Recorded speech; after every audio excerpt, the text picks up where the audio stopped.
அண்ணே, என்ன தம்பி? ஒரு சின்ன சந்தேகம்ண்ணே. கேளு தம்பி. எப்ப பார்த்தாலும் இந்த கருப்பு பெட்டியோட இருக்கீங்க. இந்த கருப்பட்டியில அப்படி என்னதானே வச்சிருப்பீங்க? பரவாயில்லையே, உன் கண்ணு என்ன தாண்டி என் கை வரையும் போயிருக்கேன். சந்தோஷமா இருக்கு. முன்னெல்லாம் அந்த கடைக்கு போனா கடல மிட்டாய் வாங்கி கொடுங்க, இல்ல இந்த கடைக்கு போனா கமரு மிட்டாய் வாங்கி கொடுங்க, இல்ல பேக்கரிக்கு போனா தேங்காய் மிட்டாய் வாங்கி கொடுங்க, இல்ல இந்த கடைக்கு போனா வடை ஏதாவது வாங்கி கொடுங்க. இப்ப இப்படிலாம் கேக்குறல ரொம்ப சந்தோஷமா இருக்கு. சொல்றேன் கேளு. இது கருப்பு பெட்டியிலடா தம்பி.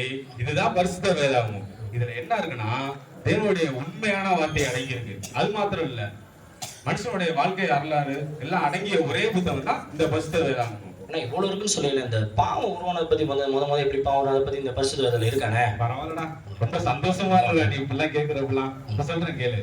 நம்மளுடைய ஆதி பெற்றவரான ஆதாம் ஏவாளை படிச்சு ஒரு தோட்டத்தின் நடுல வச்சாங்க.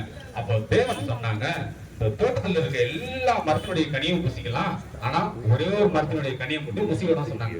அப்ப ஆதாம் ஏவாள் என்ன பண்ணிருக்கணும்? கேட்டிருக்கணும்ல. ஆனா அதுதான் இல்ல. அவங்க என்ன பண்ணிட்டாங்கன்னா தேவனுடைய வார்த்தையை கீழ்படியாம பிசாசினுடைய வார்த்தையை கீழ்படிச்சிட்டாங்க. இதுதான் முதல் பாவம். இதனால என்ன ஆச்சுன்னா தேவன் அவர்களை தோட்டத்துக்கு துரத்திட்டாங்க. இதனால மனுஷனுக்கும் தேவனுக்கும் இடையில இருந்த உறவு துண்டிக்கப்பட்டு போச்சு. தேவன் சும்மா இருக்குல்ல, நிறைய தீர்க்கதரிசிகளை அனுப்பிச்சாங்க. எதுக்கு அனுப்பிச்சாங்க தெரியுமா?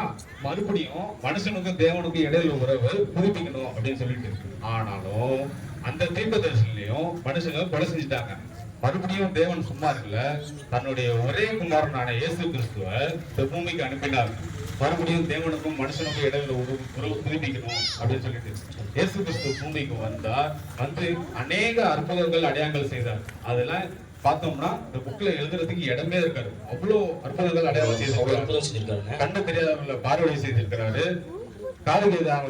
காதுகள் செய்திருக்காரு, நடக்க தெரியாதவர்கள் உணர்வுகள் நடக்க செய்திருக்காரு. இது மாதிரி அநேக அற்புதங்கள் அடையாளங்கள் செய்திருக்கிறார். அநேக செஞ்சிருக்காங்க.